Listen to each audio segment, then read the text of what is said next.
మీ ఎలాంటి వ్యాపార ప్రకటనలకైనా వెంటనే మా ఛానల్ సంప్రదించండి.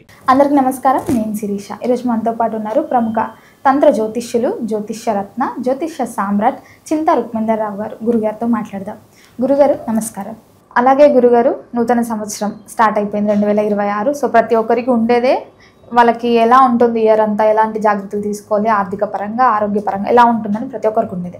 సో మనం ద్వాదశ రాశుల గురించి మాట్లాడుకుంటున్నాం కాబట్టి ఇప్పుడు 4వ రాశి అయిన కర్కాటక రాశి వరకు ఎలా ఉండబోతుంది అంటారు, ఎలాంటి జాగ్రత్తలు తీసుకోవచ్చు అంటారు? ఈ 2026 సంవత్సరము ఆంగ్ల సంవత్సరము, ఇంగ్లీషు నెల జనవరి నుంచి డిసెంబర్ వరకు సంవత్సర ఫలితాలు చూసుకుంటే కర్కాటక రాశి వాళ్ళకి ఎలా ఉంది అని చెప్పుకునే ముందు ఆ రాశి యొక్క ప్రత్యేకత కొంచెం చెప్పుకున్న తర్వాత మనం ఫలితాలకు వెళ్దాము. కర్కాటక రాశి అంటే కాలపురుషుడికి 4వ రాశి. కాలపురుషుడికి 4వ రాశి అంటే గృహస్థానము, విద్య, మాతృస్థానము. ఈ రాశిలో గురుగ్రహం ఉచ్చస్థితి పొందుతుంది. గురువు అంటే ధన, సంతాన, జ్ఞానకారకుడు. ఎవరికైనా గురువు బాగాలేదంటే పిల్లలు పుట్టరు, గురువు బాగాలేదంటే డబ్బులు రావు, గురువు బాగాలేదంటే నాలెడ్జ్ రాదు, గురువు బాగాలేదంటే ఏ టెంపుల్కి వెళ్ళినా ఫలితం రాదు. టెంపుల్ అంటే కూడా గురువే. ఎవరు ఏ మతస్థులకైనా ఏ మందిరమైనా ఆరాధన మందిరం, వారి వారి ఆరాధన మందిరాలు ఏదైనా ఉంటాయి కదా, మెడిటేషన్ సెంటర్స్ కావచ్చు, యోగా సెంటర్స్ కావచ్చు, పూజా స్టోర్స్ కావచ్చు, టెంపుల్స్ కావచ్చు, పుణ్యక్షేత్రాలు కావచ్చు, మొత్తం గురువే. ఈ గురుబలం లేకపోతే వాటిలో ఫలితం రాదు. ఈ గురువు ధనకారకుడు. మనం లెక్కబెట్టే ప్రతి రూపాయి గురువే. గురువు అంటే గోల్డ్, బంగారం నిలవడం లేదంటే గురువు బాలేనంటే. గురువు సంతానకారకుడు. సంతానం లేదంటే ఇంక వాళ్ళకు ఉన్నంత లోటు ఇంకెవరికి ప్రపంచంలో ఉండదు. ఈ సంతానం లేకపోతే ఇంక ప్రపంచంలో మనిషి ఎంటుకుంటాడు. ఇది ప్రకృతి ధర్మం. కాబట్టి జ్ఞాన, సంతాన, ధన కారకుడైన ఇక్కడ ఉచ్చస్థితి పొందుతాడు. అంటే గురువు అంటే ఇక్కడ పుష్యమి నక్షత్రం ఉచ్చస్థితి పొందుతాడు. పుష్యమి నక్షత్రమే తల్లి యొక్క గర్భాశయము. అది ఎక్కడుందంటే పుష్యమి నక్షత్రం ఉంది. పుష్యమి అంటే అది దానంత గొప్ప నక్షత్రం ఇంకోటి లేదని గొప్ప చెప్తారు. సమస్త వనమూలికలన్నీ ఆదివారం పుష్యమి నక్షత్రం రోజు, గురువారం పుష్యమి నక్షత్రం తీసుకొస్తారు. లేదా ఆదివారం అమావాస్య గ్రహణ సమయంలో పుష్యమి నక్షత్రం వచ్చినప్పుడు తీసుకొస్తారు. మూలికాశక్తి విశేషంగా ఉంటుంది.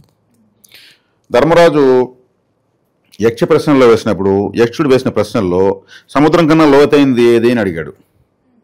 ఏది మీకేం తెలుసా? తల్లి గర్భము అని చెప్పాడు. ఆయన ఒప్పుకున్నాడు. ఆకాశం కన్నా విశాలమైంది ఏది అన్నాడు. తండ్రి హృదయము అని చెప్పాడు. ధర్మరాజు అబద్ధం చెప్పాడు కదా. అటువంటి మహామహిమాన్వితమైన రాశి కర్కాటక రాశి. అందుకే చంద్రుడి యొక్క రాశి. చంద్రుడిని తల్లిగా భావిస్తారు. చంద్రుడు స్వక్షేత్రము, గురువుకి ఉచ్చక్షేత్రము. పుష్యమి నక్షత్రం ఎవరిది? శనేశ్వరుడిది. శనేశ్వరుడు ఆయుష్కారకుడు. ఒక బిడ్డ పుడతాడు కదా, అక్కడ తయారవుతాడు కదా, వాడు ఎన్ని రోజులు బతుకుతాడు తెలియజేసే శనేశ్వరుడే. ఆయుర్దాయం అయింది. ఎంత శక్తి ఇక్కడ కలుస్తాం చూడండి ఈ రాశిలో. కాబట్టి పుష్యమి ఈ రాశి యొక్క ప్రత్యేకత అంటే అదంతే. మనిషి పుట్టాలి అంటే తల్లి గర్భమే ఆధారము. ఆ గర్భంలోనే ఆహారం తీసుకుంటూ ఉంటుంది బిడ్డ 9 నెలలు. అటువంటి పవిత్రమైనటువంటి విలువైనటువంటిది. అంటే తల్లి యొక్క ప్రేమకు ఆమె యొక్క వెలకట్లేం, మాటలు చాలవు. మరి గురువు యొక్క ప్రత్యేకత అది. గురువు అక్కడ ఉచ్చస్థితి పొందుతాడు. అంటే ఉచ్చస్థితి సంతోషకరంగా అక్కడ ఉంటాడు, ఇంకెక్కడ ఉండడు. ఉచ్చస్థితి అంటే మంచి హై పొజిషన్లో 100% ఎనర్జీలో వస్తుంటాడు అనమాట. అది ఈ రాశికి ఇది. మనము ఇంకా సంవత్సర ఫలితాలకు వెళ్తాం. ఎందుకంటే నా రాశికి బాగాలేదు, నా టయాలు ఇంతే అనుకుంటూ ఉంటారు. ప్రతి ఒక్క రాశి గొప్పది. ఆ గొప్పతనాన్ని మనం తెలియజేస్తున్నాం. ఇప్పుడు కర్కాటక రాశి గొప్పదనం అంటే మిగిలిన రాశులు పనికి మళ్ళీ కాదు. ఆ రాశుల వాళ్ళకి వచ్చేటప్పుడు నేను చెప్తా ఆ గొప్పతనం. అందరూ గొప్పవాళ్ళు ఇక్కడ. ఈ మాయలో పడి నాకు బాగాలేదు, నా టైర్లు బాగాలేదు, నాకు అన్ని కష్టాలే, ఒకటే కష్టాలు, రెండే కష్టాలు, ఇవన్నీ వదిలేయాలి. ఎవరు కష్టాలు కూడా ఎలా ఎంజాయ్ చేయాలో మేము నేర్పిస్తాం. అరే ఈ కష్టం ఎంత బాగుంది, పోతే మళ్ళీ రాదేమో, ఉన్నప్పుడు అనిపిద్దామని హ్యాపీగా దాన్ని రెడ్ కార్పెట్ వేయచ్చు. అది నమస్కారం అంటే వెళ్ళిపోతుంది. సైకలాజికల్గా మనం అప్డేట్ చేస్తున్నాం. స్లోగా తంత్రదోష విధానము జనాల్లోకి ఇంజెక్ట్ చేస్తున్నాం.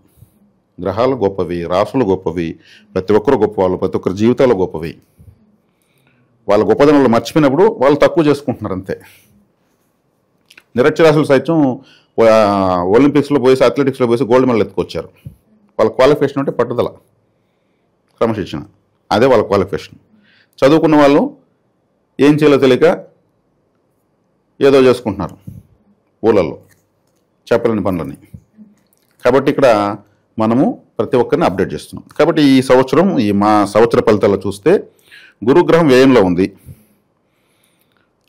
అష్టమంలో సప్తగ్రహ కూటమి వస్తూ ఉంది. 7వ ఇంట్లో సప్తగ్రహ కూటమి కాదు, 8వ ఇంట్లో 7 గ్రహాలు కుంభరాశులు. కాబట్టి ఇది వీళ్ళకు మంచిది కాదు. అష్టమ స్థానం అంటే ఏమి? ఆకస్మిక స్థానము. అష్టమ స్థానం అంటే అంబులెన్స్, అష్టమ స్థానం అంటే ఆపరేషన్ థియేటర్, అష్టమ స్థానం అంటే ఐసీయూ, అష్టమ స్థానం అంటే మన ఇంట్లో బాత్రూమ్. అంత ఆకస్మికంగా చేసే పనులన్నీ అష్టమ స్థానమే. ఆకస్మిక కష్టాలు, నష్టాలు, అవమానాలు, అనారోగ్యాలు ఇవన్నీ అష్టమ స్థానం సూచిస్తుంది. అదే అష్టమ స్థానము ఆకస్మిక అదృష్టాన్ని కూడా సూచిస్తుంది. సడన్గా లాటరీ కొట్టిందంటే అష్టమ స్థానమే. సడన్గా ఎవరన్నా ₹1,00,00,000 లాస్ అయిపోయేసారు, నటోట్లో పడిపోయారంటే అష్టమ స్థానమే. ఇప్పుడు ఒక వ్యక్తి బాగుంటాడు, సడన్గా పడతాడు, అంబులెన్స్ సౌండ్ చేసుకుంటూ వస్తుంది, అతను సడన్గా ఎత్తుకెళ్ళిపోతాడు. ఇవన్నీ సడన్ అటువంటి స్థానంలో సప్తగ్రహ కూటమి. వీళ్ళకి ఆకస్మిక లాభం ఉంది, ఆకస్మిక నష్టము ఉంది. రెండింటిని ఫేస్ చేస్తారు. కానీ రెండింటిని ఫేస్ చేయడం ఇది అదృష్టం అంట నేను. ఎందుకంటే ఎంత మనం కష్టపడతామో విత్ ఇంట్రెస్ట్తో కలిపి మళ్ళీ అంత అదృష్టాన్ని పొందుతాం. పడ్డవాడే గొప్పవాడు, పడనివాడే దురదృష్టవంతుడు. వాడికి పెయిన్ తెలీదు. కంఫర్ట్ జోన్లో ఎప్పుడు చాలా డేంజర్గా ఉంటుంది. నేను కంఫర్ట్గా ఉన్నానంటే వాడు చెడిపోతున్నాను అర్థం. ఒకవేళ ఇలా మారిస్తే అన్కంఫర్ట్, ఒకవేళ ఇలా పెట్టుకుంటే కంఫర్ట్. ఈ కంఫర్ట్ జోన్లో ఎప్పుడు ఉండకూడదు, అన్కంఫర్ట్లోకి రావాలి. అప్పుడే మనకు బ్రెయిన్ చర్నింగ్ అవుతుంది, మనం చేయాల్సినటువంటి మెటీరియలిజం అంతా చేస్తాం. ఇప్పుడు వీళ్ళకి అన్కంఫర్ట్ జోన్లో ఉన్నారు. ఇప్పుడు నేను అది అదృష్టం అంటున్నాను. అంటే వీళ్ళంగా కంఫర్ట్ జోన్లోకి రావడానికే ట్రై చేస్తారు. బ్రెయిన్ 100 టైమ్స్ పనిచేస్తుంది. సమస్య వచ్చినప్పుడే 100 టైమ్స్ బ్రెయిన్ పనిచేసేది.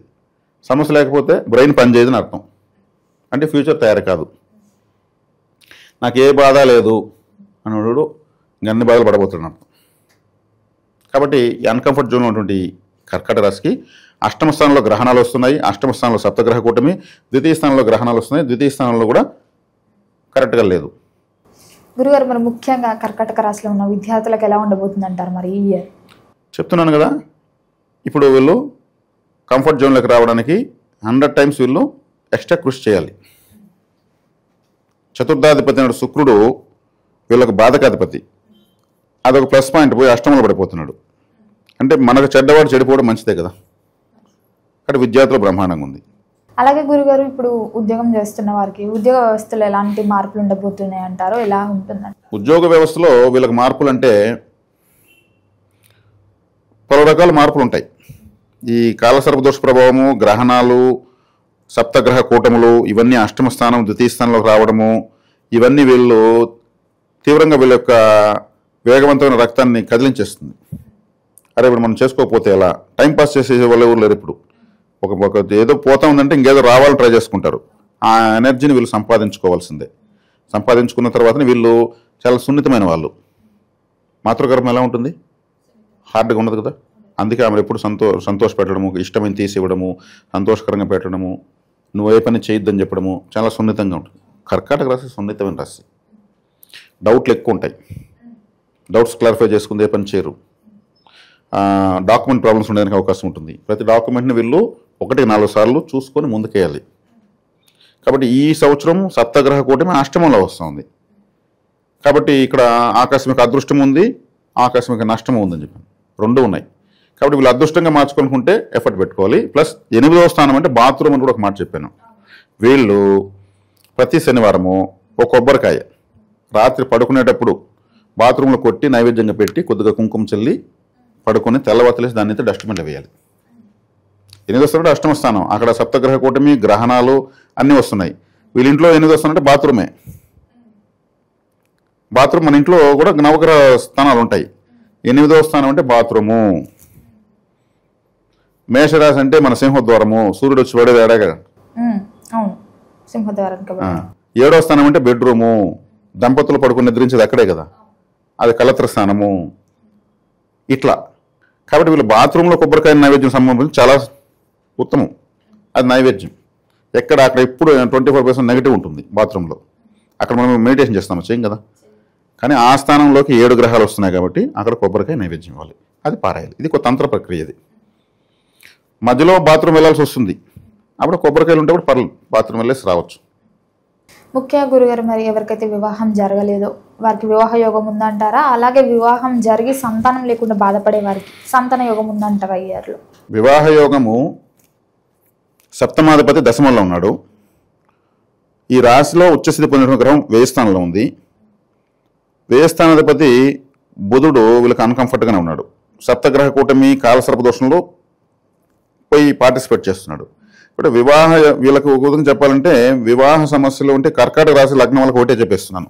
మాస ఫలితం రాశి ఫలితం పక్కన పెడతాం. నేను ఇంతే, నేను ఇలాగే ఉంటాను అనేటువంటి భార్య వస్తుంది. నేను ఇంతే, నా రూల్ ఇంతే, నీకు ఇష్టంగా ఉంటే చూడు, లేదంటే బయలుదేరు అనేటువంటి భార్య ఎక్కువ మందికి వస్తుంది. అతి తక్కువ మందికి అనుగుణమైన భార్య వస్తుంది. ఇది ఇక్కడ ఇంకోటి ఏమంటే వీళ్ళు వివాహం ఎప్పుడైనా చేసుకొని, ఈ సంవత్సరం చేసుకుని రేపు సంవత్సరం చేసుకుని సూర్యోదయానికి ముందు పెళ్లి చేసుకోవాలి. సూర్యోదయం తర్వాత పెళ్లి చేసుకుంటే భార్య డామినేషన్కి వెళ్ళిపోతారు. సూర్యోదయానికి ముందు మంగళసూత్రం కట్టాలి. ముఖ్యంగా మగవాళ్ళకి పరిహారం, మొదటి రాత్రి పాల గ్లాస్ తీసుకోకూడదు. భార్య చేతితో తీసుకున్న మొట్టమొదటి వస్తువు ఏ భర్త అయినా పాల గ్లాస్ తీసుకుంటాడు, దాన్ని తీసుకోకూడదు. పండ్ల రసం తీసుకోవాలి. ఒక కర్కాటక రాశి వాళ్ళకి మాత్రమే ఇది పరిహారం. కర్కాటక లగ్నంలో కూడా నన్ను అడిగితే ముహూర్తం పెట్టుకోకూడదు. ఒకవేళ పెట్టుకుంటే సూర్యోదయం ముందు పెట్టుకోవాలి. కర్కాటక లగ్నంలో వివాహ ముహూర్తం పెట్టుకుంటే మొదటి రాత్రి పాల గ్లాస్ తీసుకోకూడదు. ఆ పెండ్లి కొడుకు వాళ్ళ అమ్మ జాగ్రత్త తీసుకుని మాకు ఆచరణలో లేదు, మా ఇంట్లో పండ్ల రసమే తీసుకుంటాము అని చెప్పి మేనేజ్ చేసేది. ఎందుకంటే భార్య డామినేషన్ ఎక్కువ ఉన్నటువంటి రాశి ఇదే. కర్కాటక రాశిలో శ్రీరామచంద్రుడు పుట్టాడు. భార్య దగ్గరగా ఉన్నిందా? పిల్లల దగ్గర ఉన్నారా? అన్నదమ్ముల దగ్గర ఉన్నారా? రాజ్యం దగ్గరగా ఉన్నిందా? మరి ఆయన శ్రీరామచంద్రుడు భూమండలాన్ని పరిపాలించాడు అంటాం. పోయి రాళ్ళ మీద, రప్పల మీద, చెట్ల కింద పనుకున్నాడు. అన్ని కంఫర్ట్స్ వెళ్ళిపోయినాయి. కంఫర్ట్లెస్, సున్నితమైన వాడు. సున్నితమైన రాశి కదా అది. రాముడు సున్నితమైనడు కదా. నేను మాట ఇచ్చాను అడవికి అంటే సరే అని చెప్పాడు, సున్నితంగా వెళ్ళిపోయాడు. ఇంకా రాముని పోల్చుకోవచ్చు. ధర్మంగా ఉంటారు, అన్నీ దూరంగా ఉంటాయి. అన్నీ ఉంటాయి, అన్నీ ఉండవు. వీళ్ళ గురించి నేను తక్కువ చేయడం లేదు, గొప్పగానే చెప్తున్నాను. కానీ ప్రకృతిలో ఈ రాశిలో పుట్టిన వాళ్ళ యొక్క జీవితాల్లో బయట చేసుకోమని చెప్తున్నాను. అలాగే గురుగారు, మరి ఎవరైతే ఈ సినీ రంగంలో ఉన్నారో వారికి, అలాగే రాజకీయ రంగంలో ఉన్న వారికి ఈ నూతన సంవత్సరం ఎలా ఉండబోతుందంటారు? సినీ రాజకీయ రంగాల వాళ్ళకు, సినీ రంగాలలో కొంచెం బాగుంటుంది, రాజకీయ రంగాల వాళ్ళకి అనుకున్నంత గొప్పగా లేదు. ఎందుకు? రాజకీయం అంటే రాహువు, రవి, శని వీళ్ళు వస్తారు కాబట్టి అంత కంఫర్ట్గా లేదు రాజకీయ రంగం వాళ్ళకు. సినిమా రంగం వాళ్ళకు కొంచెం పర్వాలేదు, అంటే ఆకస్మిక అవకాశాలు వస్తాయి. చంద్రుడు అంటేనే సిల్వర్ స్క్రీన్ అని చెప్పాను కాబట్టి ఎప్పుడు ఫోర్స్లోనే ఉంటుంది ఈ రాశి సినిమా రంగానికి. అదేవిధంగా ఫుడ్ రిలేటెడ్, చంద్రుడి రైసు, వాటర్ అని చెప్పాను. ఈ రాశి కర్కాటకం జలరాశి, వాళ్ళకు అంత పోతా ఉంటుంది బండి. ఈ కాలసర్ప దోష ప్రభావానికి వీళ్ళు గరుత్మంతుడి ఆరాధన చేసుకోవడం మంచిది. గరుడ ఆరాధన ఈ రాసే వాళ్ళకి కాకుండా ప్రతి రాసే వాళ్ళు చేసుకోవాలి. సర్పగ్రహాలు, సర్పాలు ఎవరికి భయపడతాయి? గద్దం చూస్తే భయపడతాయి. గరుత్మంతుడి దగ్గరికి వెళ్తే సర్పదోషం పనిచేయదు. పోయి పుట్టలకే పాలు పోస్తే దోషమే పెరుగుతుంది. చాలామంది పుట్టలకు పాలు పోస్తారు, జన సర్ప విగ్రహం ప్రతిష్ఠిస్తారు, అభిషేకాలు చేస్తారు. దోషం లేని వాళ్ళు అయితే చేసుకోవచ్చు. అందరూ దోషం లేని వాళ్ళు ఉంటారా? దోషం ఉన్న వాళ్ళు ఉంటారు, లేని వాళ్ళు ఉంటారు. ఉన్న వాళ్ళు పోతే ఏమవుతుంది? ఇప్పుడు పండ్ల చెట్టుకు నీళ్ళు పోస్తే ఏమొస్తాయి? ముండ్ల చెట్టుకు నీళ్ళు పోస్తే దోషాన్ని పూజ చేస్తే అంతే కదా. దోషానికి ఎవరు పూజ చేయమన్నారు మిమ్మల్ని? అంటే గురుగారు, ఇప్పుడు ఈ సర్పదోషాలు ఉన్నాయన్నప్పుడు అందరుగా నార్మల్గా చెప్పేది అది, పుట్టలో పాలిపోయండి, సర్పాలకి అభిషేకం చేయండి అని. సార్ చేయండి, మీకు మంచి ఫలితం వస్తే కంటిన్యూ చేసుకోండి. చేయొద్దనే హక్కు నాకు లేదు. మీరు చేసి మీకు మంచి ఫలితం వస్తే చేసుకోండి, రాలేదంటే గరుత్మంతుడి దగ్గరికి వెళ్ళండి. రెండూ చేసి చూడండి, ఏ దాంట్లో కంఫర్ట్ దాన్ని చేసుకోండి. నాగదేవతలు సామాన్యులు కాదు, దేవతలకు ఆభరణాలు, ఆర్నమెంట్స్. వాళ్ళ వెనకాల పడగలు ఎత్తుకుంటారు. ఆ దోషం ఉన్న వాళ్ళకి మాత్రమే ఇక్కడ మనం ఏం చేస్తున్నామంటే దోషానికే పోయేసి భజన చేయొద్దండి. ఆయన ఆపోజిట్ ఆఫీసర్, ఆర్మీ ఆఫీసర్ ఆయన ఉంటాడు, గరుత్మంతుడి వారి దగ్గరికి వెళ్ళి కూర్చొని అంటున్నాము. గద్ద అరిసిందంటే కూడా పాములు దాంకుంటాయి. కాబట్టి ఇది మనం చెప్పిస్తున్నాం, మా పరిశోధనలో తేలింది ఇది. నేను తంత్ర జ్యోతిషం అన్నాను, నావంతా ప్రత్యేకంగా ఉంటాయి, అందరూ ఆశ్చర్యంగా వింటారు, కానీ ఆమోదిస్తున్నారు. గరుత్మంతుల వారి యొక్క విగ్రహాన్ని కూడా మేము ఇస్తున్నాం, ప్రాణప్రతిష్ఠ చేసిన విగ్రహాన్ని ఇస్తున్నాం మేము. కరంగాలి వుడ్తో చేసినటువంటి కరంగాలి మాలు ఇలా ఉంటాయి కదా, ఇటువంటి చెక్కతో చేసినటువంటి ప్రాణ ప్రతిష్ఠ విగ్రహం అభయహస్తంతో. అభయహస్తం అంటే నా దగ్గరికి వచ్చిన కాపాడుతానని ఇట్లా ఉంటుంది. గరుకుమంతుల వారు ఎప్పుడు ఇటు ఉంటాడు, నమస్కార వదనంలో ఉంటాడు. అటువంటి 12 మంది బ్రాహ్మణులు పెట్టి 2,40,000 సార్లు మంత్రజపం చేసి ఆ మంత్రశక్తిని రిజిస్టర్ చేస్తున్నాం విగ్రహానికి. హోమ భస్ము ప్రసాదాలతో సహా ఇస్తున్నాం. కావాలనుకున్న వాళ్ళు, గుడికి వెళ్ళలేదనుకున్న వాళ్ళు తెప్పించుకొని పూజా విధానం పుస్తకము అన్నీ పంపిస్తున్నాం. ఇది బలవంతంగా ఇచ్చేది కాదు, దేవతా విగ్రహాలు బలవంతంగా కూడా వాళ్ళు మేము ఇచ్చి వాళ్ళు దాన్ని పూజ చేయకుండా ఆ మూల పడేసారనుకోండి, ఆ ఇష్టం మాకు కూడా ఉంటుంది. అవి చెక్క పీసులేం కాదు, అవి ప్రాణప్రతిష్ఠ విగ్రహాలు. కాబట్టి నేను వాటిపైన ఎక్కువగా ఫోకస్ చేయడం లేదు. చెప్తున్నాం, అప్పుడప్పుడు చెప్తున్నాము. అవసరం వాళ్ళు తెప్పించుకొని చేసుకోగలిగితేనే తీసుకుని కూడా క్లియర్గా చెప్తున్నాం. దేవతా విగ్రహాలతో ఉంటే చెలగాటలు వాటి చుట్టూ ఆరో శక్తి ఉంటుంది. ధర్మకోలు కదా అది. కరంగాలి అంటే నెగిటివ్ శక్తి చుట్టుపక్కల ఉండదు. మళ్ళీ కరంగాలి ఎక్కడుంటే అక్కడ. అందుకు విశేషంగా ప్రచురణ పొందింది. దాంట్లో మాల్లో కూడా ఇస్తున్నాం చాలా తక్కువ రేటుకి, విత్ కొరియర్ ఛార్జ్ ఇండియాలో ఎవరైనంత తక్కువ రేటుకి ఇస్తున్నాం. ఎక్కువ మందికి బెనిఫిట్ పొందితే వాళ్ళ సంతోషంలో కొంత మా అకౌంట్లోకి వస్తుంది కాస్మిక్ ఎనర్జీని. ఇదే పర్మనెంట్ అని మేము భావిస్తున్నాం. కాబట్టి గరుడారాధన చేసుకోవడం మంచిది సర్పదోషం నివారించడానికి. ఈ సంవత్సరం కాలసర్పదోష ప్రభావం ఎక్కువగా ఉంది. ప్రతి రాశి వాళ్ళకు ఉంది. దాంట్లో మేషరాశి ఇట్లా కొన్ని 3-4 రాశులకు మాత్రం అది అనుకూలంగానే ఉంటుంది. ఈ వివాహం చేసుకునే వాళ్ళు, ఇంకేదైనా వ్యాపారాలు ప్రారంభించే వాళ్ళు, ఇంకేదైనా శుభకార్యాలు చేసుకునే వాళ్ళు, వీళ్ళంతా కూడా గరుడ ఆరాధన చేసుకొని ప్రారంభించుకోవడం మంచిది. ముఖ్యంగా గురుగారు మరి రైతులకు ఎలా ఉండబోతుంది అంటారు? కాస్త వీళ్ళు ఎక్స్పెరిమెంట్లకు పోకుండా ఉంటే మంచిది. ఏదో కొత్త పంట వేద్దాము, లేదా పక్కన వాళ్ళు ఎవరు వేసారో వాళ్ళు పొట్టిగా మనం వేద్దాము, ఇట్లా ఎక్స్పెరిమెంట్ చేయకుండా ఉంటే కొంచెం బెటరు. ఎందుకంటే కాలసర్ప దోషం ఉంది కాబట్టి ఇది ఆశ నిరాశ అని చెప్పాను. ఇది నువ్వు చెయ్యి నువ్వుకెందుకు అంతా ఉన్నాను, లాస్ వస్తుంది. వీళ్ళు ఏం చేసుకోవాలి, మితంగా చేసుకొని పోవడం, వాళ్ళ డబ్బులు ఉంటే కూడా మితంగా పెట్టుబడులు పెట్టడం మంచిది. గురుగారు ఓవరాల్గా ఈ ఇయర్లో ఎలాంటి పరిహారాలు చేసుకోవచ్చు అంటారు? ఏ దైవాన్ని పూజించమంటారు? ముఖ్యంగా ఈ రాశిలో గురువు ఉచ్చస్థితి పొందుతాడు. కాబట్టి గురువు వ్యయ స్థానంలో, మోక్ష స్థానంలో ఉన్నాడు. 12వ స్థానం అంటే ఏమంటే మనం పడుకుని బెడ్రూమ్, మనం శయనించే చివరిది కదా. పగలంతా పనిచేసి రాత్రి ఎక్కడ పడుకుంటాం? బెడ్రూమ్ అనుకుంటాం. అక్కడ గురువు ఉన్నాడు.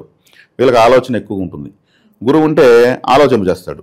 ఆ డబ్బులు ఎట్లా, తెల్లవారు దానికి అడ్జస్ట్మెంట్ ఎట్లా, దీనికి అడ్జస్ట్మెంట్ ఎట్లా, ఇవన్నీ ఆలోచించుకుని అట్లా నిద్రపోసి అవన్నీ అడ్జస్ట్మెంట్ అంటే మళ్ళీ కళ్ళ వీళ్ళకి అంటారు. ఏమనుకుంటే గట్టిగా అదే కనిపిస్తూ ఉంటుంది అనుకుని మళ్ళీ నిద్రలేస్తుంటారు. అదే రాహు ఉంటే, శుక్రుడు ఉంటే బ్రహ్మాండమైన బెడ్ కంఫర్ట్స్, లగ్జరీగా సుఖ నిద్రపోతారు. కడుపుని తినేసి ఆ తెల్లారితో చూసుకుందాం అని పడుకుంటారు. గురువు ఉంటాడు కాబట్టి ఆలోచన, జ్ఞానకారకుడు కాబట్టి తన అవసరాలను నిద్ర ముచ్చేస్తాడు. కాబట్టి వీళ్ళకు పరిహారాలు తీసుకుంటే గురు దక్షిణామూర్తి, గురు దత్తాత్రేయ, ఏదైనా గురు ఆరాధన చేసుకోవడం మంచిది. గురుగారు ఓవరాల్గా ఈ 2026లో కర్కాటక రాశి వారికి ఎలా ఉండబోతుంది, ఎలాంటి జాగ్రత్తలు తీసుకోవాలి తెలియజేసినందుకు ధన్యవాదాలు.